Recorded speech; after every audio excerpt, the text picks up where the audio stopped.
In a narrow two-room apartment at the edge of the city lived the Adebayo family, a home held together not by money, but by love stretched thin.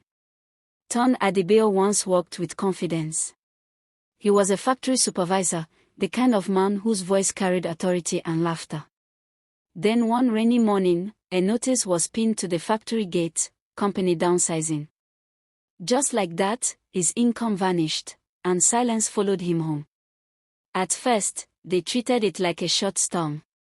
Something will come, Ton told his wife, Sod, forcing a smile as he folded the letter and hid it beneath old bills. Sod nodded, though her eyes betrayed fear. She had stopped sewing clothes for neighbors because her old machine had broken, and repairs were now a luxury they could not afford. Every month became a careful calculation.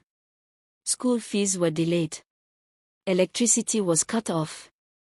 Meals shrank from 3 to 2, then sometimes 1. The children, Eo, 10, and Mario, 6, learned to pretend they were full, pushing food around their plates so their parents would eat more. At night, when the children slept, Ton stared at the ceiling, counting regrets instead of sheep. He felt his manhood slipping away with every unpaid bill. Sod cried quietly in the bathroom so no one would hear her breaking. One afternoon, Eo came home with torn shoes. "Daddy," he said softly, "the teacher says I must bring new ones." Ton looked away. His throat tightened.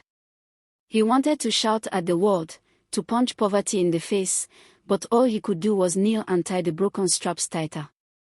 The lowest point came when the landlord knocked. "You owe 3 months, the man said flatly. "1 more month, and you're out." That night, Sod placed her wedding ring on the table. "Sell it," she whispered. "Let the children stay in school."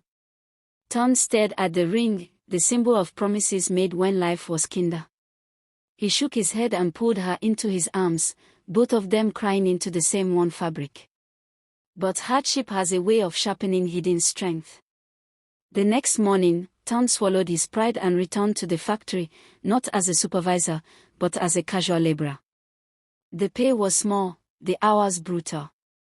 His hands blistered, his back bent, but each evening he returned home with something more valuable than pride, hope.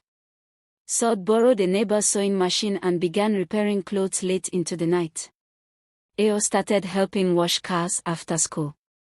Even little Mario sold groundnuts by the roadside, smiling at strangers with a courage far bigger than her size. They were tired. They were hungry. But they were together. Months passed, and slowly, light crept back in. Sod's sewing gained attention. Ton's diligence and respect. One day, the factory manager called him in. "We need someone reliable," the man said. "The supervisor position is open again." Ton walked home that day with tears in his eyes and laughter in his chest. When he told his family, they danced in the tiny room, knocking over chairs and forgetting, just for that moment, how hard life had been. They were still not rich. Bills still existed. Struggles did not disappear overnight. But the wallet was no longer silent.